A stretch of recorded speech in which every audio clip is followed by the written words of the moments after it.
Баршаңызға қайырлы күн достар. Бүгін сіздермен ыстық тағамның рецептімен бөлісетін боламын. Ең алдымен менің арнама тіркеліп қойыңыздар. Бізге ең қажетті болатын зат макаронды бірінші суға қайнатып аламыз, қайнаған суға. Сосын күрішімізді онта суда пісіріп аламыз. Макаронымыз пісейін деген кезінде астын кішкене ғана жай қойып, онта жай отта пісіреміз. Сосын күрішті де астын кішкене ғана жай қойып, онда кішкене ғана отта пісіреміз. Ал енді біз соусын дайындаймыз. Ол үшін менде табиғи үйдің сүтін қолданамын. Сүтке кішкене ғана тұз салып, оған крахмалымызды қосып, жақсылап араластырамыз.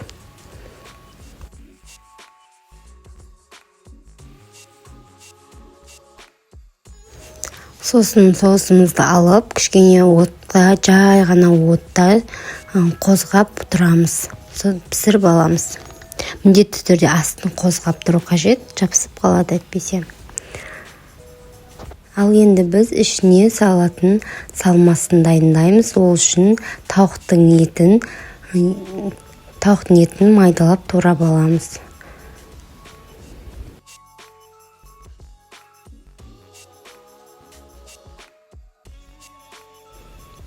Сосын пиязды тураймыз.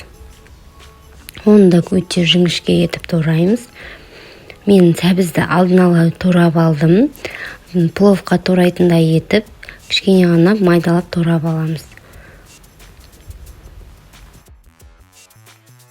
Ал енді барлығын қуырамыз. Қызып тұрған табаға майды құямыз. Оның үстіне тауықтың етін салып, жақсылап қуырып аламыз. Оған пиязды салып, онда жақсылап қуырамыз. Сосын сәбізді саламыз. Онда жақсылап қуырып, үстіне тұзды, әртүрлі дәмдеуіштерді қоссаңыздар болады.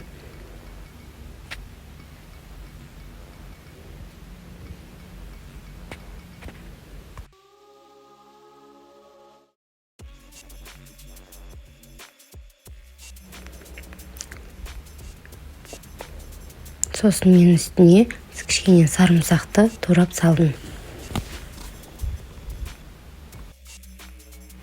Ал енді бетін жауып, астын баяу отқа қойып, 10-15 минуттай демдеп аламыз. Міне біздің салмамыз дайын болды. Онда кішкене ғана тағы да 5-10 минутқа демдеп, оған дейін біз картопымызды дайындап аламыз. Картопты мен өте қатты жіңішке етіп турап шықтым. Қалың қылып турайтын болсаңыздар, сіздердің картоптарыңыз піспей қалуы мүмкін.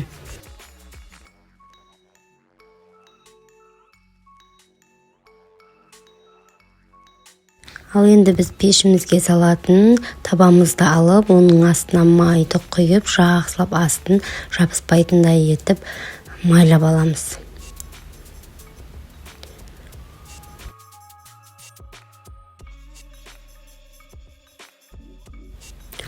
Ал біздің барлық ісіне салатын салмаларымыздың барлығы дайын болған соң, біз тағамымыздың заттарын жинап табаға қоямыз. Ол үшін ең алдымен табаны майлап алдық. Енді картопты өте жұқа етіп турадық. Сосын барлығын ең астына бірінші картопты жайғастырамыз.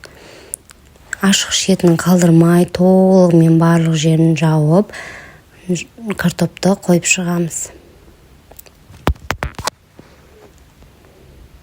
Сосын достар, картопты үстіне қоймаймыз. Әйтпесе сіздердің картоптарыңыз піспей қалуы мүмкін.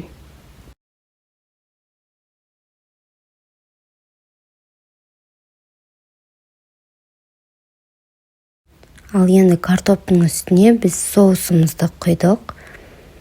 Оның үстіне макаронды қойып шығамыз.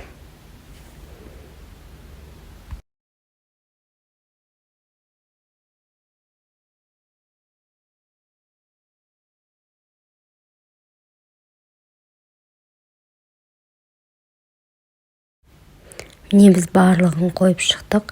Енді үстіне жаңа қуырған ет пен сәбізді қуырған салмасын саламыз.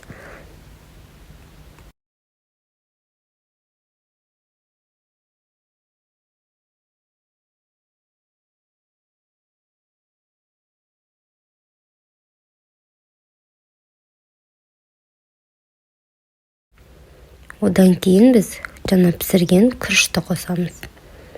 Күрішті де толық теп-тегіс етіп салып шығамыз бірдей етіп.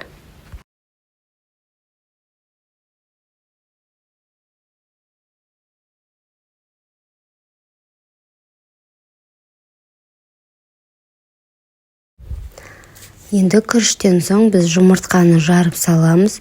Оның үстіне сүтті құйып, жақсылап араластырып аламыз.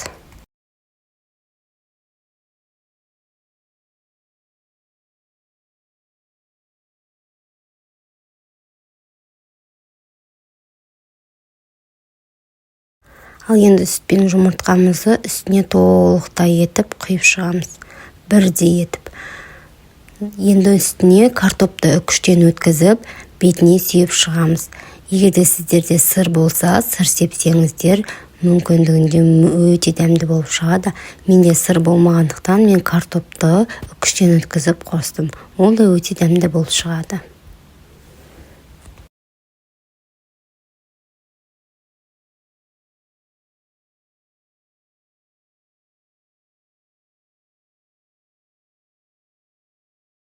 Ал енді дайын болған тағамымызды қызып тұрған пеште 30 минуттай пісіріп аламыз.